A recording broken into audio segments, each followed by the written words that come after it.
oduu teenya jalqabaatiin muummeen keenya yaada ajjeesuu biyya tanatti dagaage dhabamsiisuun ajjeechaan akka biyya tanarraa hafu godheeraa jechuun pirezidaantii mootummaa naannoo Oromiyaa obbo Shimallis Abdiisaa barreessan.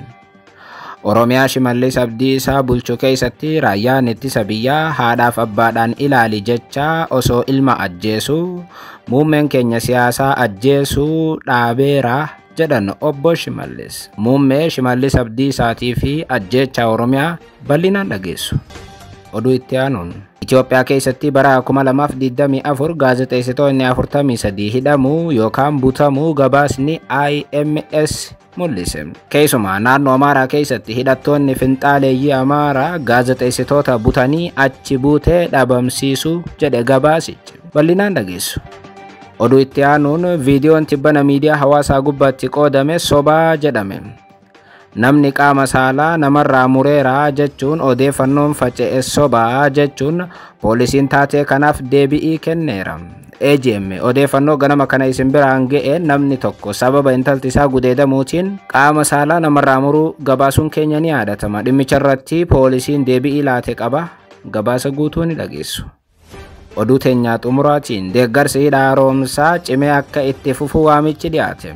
Amma dura hidha haaromsaa xumuruudhaaf qarshii biiliyoona 80 barbaachisa erga jedhamee booda dhimmi kun ijoo taanaan mootummaan federaalaa amma booda deeggarsa hin barbaannu jedhee ture. Har'a immoo miidiyaaleen mootummaa deeggarsi akka barbaachisu gabaasaa jiru.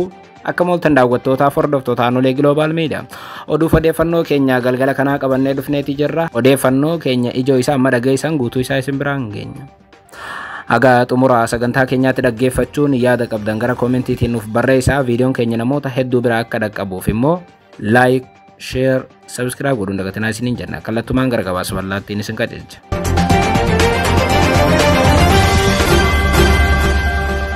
Oduu teenya jalqabaatiin muummeen keenya yaada ajjeesuu biyya tanatti dagaage dhabamsiisuun ajjeechaan akka biyya tanarraa hafu godheeraa jechuun pirezidaantii mootummaa naannoo Oromiyaa obbo Shimallis Abdiisaa ifatti barreessan. Oromiyaa Shimallis Abdiisaa bulchuu keessatti raayyaan ittisa biyyaa haadhaaf abbaadhaan ilaali jecha osoo ilma ajjeesuu muummeen keenya siyaasaa ajjeesuu dhabamsiiseeraa jedhan pirezidaantichi. Pirezidaantii mootummaa naannoo Oromiyaa kana kan jedhan guyyaa yaadannoo bitootessa 24 yookaan ministeerri muummee Abiyyi Ahmad aangoo qabatanii waggaa 7 guutuu isaanii ilaalchisuun ergaa dheeraa barreeffamaan dabarsaniin pirezidaantii mootummaa naannoo Oromiyaa yeroo hedduu irra deddeebi'iin barreeffama dheeraa keessatti muummee keenya jechuun Abiyyi ibsaa turan. Obbo Shimallis Abdiisaa ergaa isaanii yoo jalqaban uummanni fi qabsaa'onni Oromoo gaaffiilee haqa qabeessa kaasuun qabsoo baroota dheeraa fudhatee fi hadhaawaa gaggeesseera jedhan. Gaaffiileen uummata keenyaa akka waliigalaatti dhimmoota diinagdee, lafaaf eenyummaa dabrees dimokiraasii jalatti qooduu ni dandeenya jedhan. Gaaffiileen kunneen qabsoo hadhaawaa gulantaa garaagaraa keessatti injifannoon siyaasaa itti goonfatameera kan jedhan pirezidaantichim injifannoon siyaasaa mirga ta'uu argamsiise kun guutummaatti kan jiraatamu yookiin ammoo fully enjoy hin turre jedhan. Qabsoon uummata keenya mirga siyaasaa jireenya guyyuu keessatti hin mul'anne irratti qucaree hafuu isaatiif sababoota hedduu keessaa inni tokko wal hirmaata dhimma tarsimoo gulantaa qabsoo itti aanu irratti turedha jedhan obbo Shimallis. Injifannoo siyaasaa goonfanne boodaas hiikkaa fi calaqqeen sabboonummaa Oromoo haala qabatamaa irra jiruu fi gahee egeree keenya yaada keessa galchee kan murtaa'e osoo hin taane tarsimoo qabsoo diddaa kaleessa hojiirra oolaa ture irratti rinciicee kan hafedha jedhan. Kunis humna keenya gargar hirame sana akka laaffatuu fi injifannoon goonfatames afaaniin himamuu seeraan mirkanaa'uu fi heeraan beekamtii argachuurra darbee akka hin jiraatamne taasiseera jedhan. Kanarraa ka'uun gaaffii uummanni Oromoo guyyaa tokkoofillee qabsoo irraa hin laafneeti. Rinciicummaan qabsoon sabaa akka gara gulantaa itti aanutti hin ceene hudhee qabe kun maaliif fala dhabe jedhu kaasuun murteessaadha jedhan. Deebiin gaaffii kana hooggansa tarsiimawaa qabsoo sabaatiif gulantaa itti aanu akeekee gaggeessuu dhabuudha kan jedhan pirezidaantichi. Rinciicni injifannoo sabicha kolaase kun gitintira dheeraa booda bitootessa 24 2010 hooggansa jijjiiramaa gara fuula duraatti fiduun ni hiikkate jedhan. Rinciicummaan ture humna ummataa filannoo haqa qabeessaa fi karaa nagaatiin deebi'ii argateera kan jedhan obbo Shimallis Abdiisaa. Humni gaaffii ummataa kun seenaa biyyattii keessatti yeroo duraatiif humna jijjiiramaa karaa nagaa seera qabeessaa fi ittiin bulmaata paartii eegee akka filatamu bakka bu'oota ummataatiin akka ragga'us taasiseera jedhan. Guyyaan kun yookaan bitootessi 24 looreetii nagaa addunyaa muummee ministeera keenyaa Abiy Ahmed gara fuula duraatti fiduun maraamartoo kufaatii qabsoo uummata Oromootii fi uummattoota Itoophiyaa gama hooggansaatiin mudatee tureef deebi'ii laateera jedhan. Muummeen keenya gaaffiilee ijoo uummattoota kanneen akka mirga dhugaa, misooma hawaas dinagdee, ijaarsa dhaabbileetii fi sirna akkasumas immoo tasgabbii siyaasaa bu'uurarraa hubachuun qofa osoo hin taane imala jijjiiramaa ariifataa keessa galchuun yaada irraa gara sochii qabatamaatti kan galchanidha jedhan. Kana malees gaggeessaa tarsiimawaa qabsoo saba keenyaa bitaaf mirga yaa'aa ture kallattii qabsiisuun gulantaa qabsoo itti aanu nama akeekan jechuun muummee isaanii jajan obbo Shimallis Abdiisaa.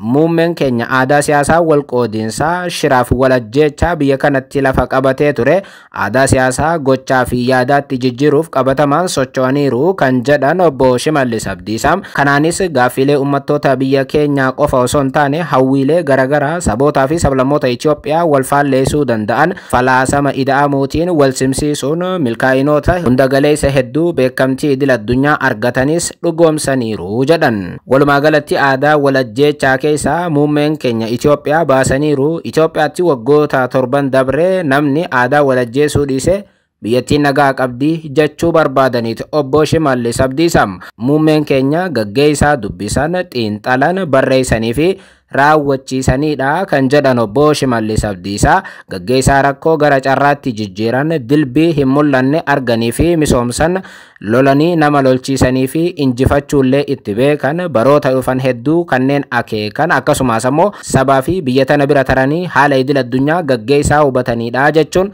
Abiy Ahmed ibsan obbo Shimallis Abdiisaa. Walumaa galatti biyya waggaa 7 waraana keessa turte tana obbo Shimallis Abdiisaa akka biyya nagaatti ibsan. Haa ta'u malee Oromiyaa keessatti akkuma hedduun keenya quba qabnu poolisiinis ta'e raayyaan ittisa biyyaa bakka haadhaaf abbaan jiranitti ilma isaanii ilaalchisaa ajjeesaa turan. Kanaaf fagoo deemuu baannus Amaanu'el nama tokko ture. Ji'oota dura ammoo taatee Arsii keessatti raawwatame hedduun ni yaadattu. Isa bira darbee nama siyaasaa Itoophiyaatti beekamtii qabu Battee Urgeessaa halkan fuudhanii waraanni mootummaa Abiyyi ajjeesuu Koomishinii Mirgoota Namoomaa Itoophiyaa ibsee ture. Obbo Shimallis Abdiisaa immoo akkamitti muummeen isaanii nama hin ajjeefne kan jedhu waan bal'aa ifa godhanuun qaban.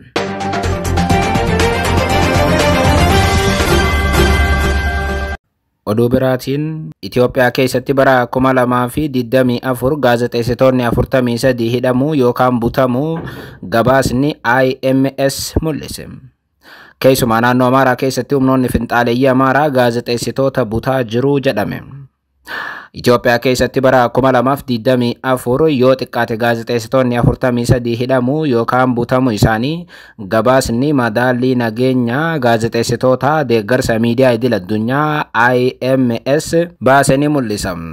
Nageenyi gaazexeessitoota balaadhaaf saaxilamaa jiraachuu eeruun gaazexeessitoonni qaamolee mootummaatii fi qaamota mootummaa hin taane irraa sodaachisoon hidhaaf rakkinni isaan mudachaa jiraachuus eere IMS. Gabaasni afgaaffii gaazexeessitoota 60 waliin taasifamee fi dhimmoota galmaan irratti hundaa'uun ifoomse kun kanneen naannolee walitti bu'iinsaa miidhaman keessa jiran keessumaa naannoo Amaaraa, Oromiyaa fi Beenishaangul Gumuz keessatti balaa hamaa keessa jiraachuu gabaasichi ni mul'isa. Akka qorannoo kanaatti gareewwan hidhatan maallaqaaf jecha yookaan gabaasa miidiyaalee waa'ee walitti bu'iinsaa irratti hojjetan to'achuuf jecha gaazexeessitoota seeraan ala to'annoo jala oolchuu meeshaalee isaanis ni saamuu jedha gabaasichi. Itti dabaluudhaan sangoonni ammoo gaazexeessitoota kan sababa nageenya biyyaalessaa fi dantaa biyyaalessaa jedhuun akka hidhan ibse. Haa ta'u malee garee hidhatan kana IMS maqaa dhowraaf qusateera. Ta'us garuu gareen hidhatee fi gaazexeessitoota irra deddeebiidhaan butee dararuudhaan beekamu humnoota finxaaleeyyii Amaaraa faannoodha. IMS akka jedhutti bara 2024tti gaazexeessitoonni 3 dirqiidhaan dhabamuu isaanii kan ibse yoo ta'u, isaan keessaa 2 haga gabaasni kun ba'etti kan hin argamne yoo ta'u, isaan keessaa ogeessa kaameeraa TV Beenishaangul Gumuz kan haadha warraa isaa waliin maatii dubbisee gara asoosaatti yeroo deebi'u gareewwan hidhataniin butame ammayyuu achi buuteen isaa dhabamuu himama. Naannoo Amaaraatti bara 2023 irraa eegalee wal dhibdee waraana humnoota mootummaatii fi faannoo gidduutti itti fufee jiruun gaazexeessitoonni hidhaa fi himannaa humnoota seeraan alaa gargaartan yookaan odeeffannoo sobaa waa'ee raayyaa ittisa biyyaa Itoophiyaa facaasaa jirtu jedhu isaa mudachuu ibseera gabaasichi.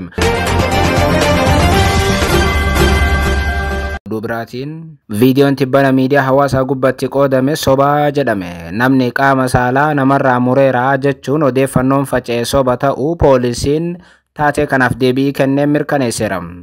AGM ganama kana oduu isin biraan ga'een tibbana Walaayitaatti namni tokko qaama saalaa namarraa muree osoo deemuu argamu gabaasuun keenya ni yaadatama. Tibbana viidiyoo miidiyaa hawaasummaa gubbatti bal'inaan qoodame tokko namichi qaama saalaa nama intala isaa gudeede irraa mureera jedhamuun bal'inaan qoodameera. Taateen kun naannoo kibbaa godina Walaayitaa aanaa Duwwaa Afurii keessatti raawwatameera jedhamuun miidiyaalee hawaasaa gubbatti guddoo qoodamus amma sobaa jedhame. Ajajaan qajeelcha poolisii godina Walaayitaa dhimmicha irratti bilbilaan BBCf yaada laateera. Koomaandar Nigaatuu Geetaachoo dhimmicha ilaalchisuu yaada yoo kennan kuni sobaadha jedhan. Wanti akkasii godina Walaayitaa keessatti hin raawwatamne jechuun BBCtti himan. Suur-sagalee qoodamaa jirus argineerra kan jedhan Koomaandar Nigaatuun kutaalee godina Walaayitaa akkamittuu waan akkasii haga ammaatti kan hin raawwatamnee fi wanti kun odeeffannoo sobaa akka ta'e hubanneerra jedhan. Ajajaan qajeelcha poolisii godinichaa Walaayitaatti kanaan duras wanti akkasii hin turre kan jedhan yoo ta'u, suur-sagalee miidiyaalee hawaasaa irratti qoodamaa jiran kun dhugaa miti, nutis eessaa dhufteessi ammayyuu hin beeknu jedhan. Taatee Walaayitaatti raawwatame jedhamuun karaa viidiyootti miidiyaalee hawaasaa irratti qoodamaa jiru kanas qondaalli poolisii godinichaa kan jedhaniin alatti wanti mirkanaa'e ammayyuu hin jiru. Hedduun dhimma kana hordofanii garuu taateen kun Walaayitaatti akka mudate guyyaa tokko dura irraa jalqabee ibsaa jiru. Keessumaa dhimmi kun miidiyaa hawaasaa Facebook, TikTok fi X gubbaatti qoodameera. Viidiyoo ammaa kanarratti abbaan ana jedhee as ba'es ammaaf hin jiru. Oduu biraatiin deeggarsi hidha haaromsaa cimee akka itti fufu waamichi dhiyaate. Amma dura deeggarsa hidha haaromsaatiif birrii biliyoona 80 barbaachisa erga jedhamee booda dhimmi kun ijoo dubbii ta'uu hordofee mootummaan federaalaa as ba'ee ibsa laateen amma booda deeggarsa hin barbaannu jedhee ture. Har'a immoo miidiyaalee mootummaa gabaasa haroo baasaniin ijaarsi isaa sadarkaa xumuraarra kan jiru hidha haaromsaa guddicha Itoophiyaatiif deeggarsi taasifamu cimee akka itti fufu waamichi dhiyaateera jechuun gabaasan. Waajjirri qindeessaa hirmaannaa uummataa piroojeektii hidha haaromsaa guddicha Itoophiyaa waggaa 14ffaa dhagaan bu'uuraa isaa kaa'amee ilaalchisuun ergaa baga geessanii dabarseera. Uummanni hundi gama hundaan deeggarsa kennaa jiraachuu kan eere waajjirri qindeessaa kun ijaarsa hidhichaa tokkummaa cimsuun injifannoo dippiloomaasiitiin dabaalamuun akkasumas ammoo maqaa gaarii ijaaruun waggaa 14ffaa qabateera jedhan. Kanaafis haga ijaarsi isaa guutummaatti xumuramuutti deeggarsi gama hundaan jiru cimee akka itti fufu waamicha godhan. Waajjirri qindeessaa ibsa arra baasee kun ji'oota dura ibsa wal fakkaataa baasee maallaqni ijaarsa hidha haaromsaatiif barbaachisu ganaa birrii biliyoona 80 jedhee ture. Ta'us ammoo dhimma kana ilaalchisuun xiinxalaa siyaasaa obbo Jawaar Mohaammed dabalatee hedduun namoota ijaarsicha hin xumurre amma dura xumurreerra nuun hin jenne jechuun gaaffii kaasuu hordofee mootummaan federaalaa gara waajjira koominikeeshinii isaatiin ibsa laateen nuti gargaarsi gaafanne hin jiru jedhee ture. Waanuma mormaniif haala malee ammallee ijaarsa kana xumuruudhaaf maallaqa guddaa gaafata jedhe waajjirri qindeessaa ibsa arra laateen.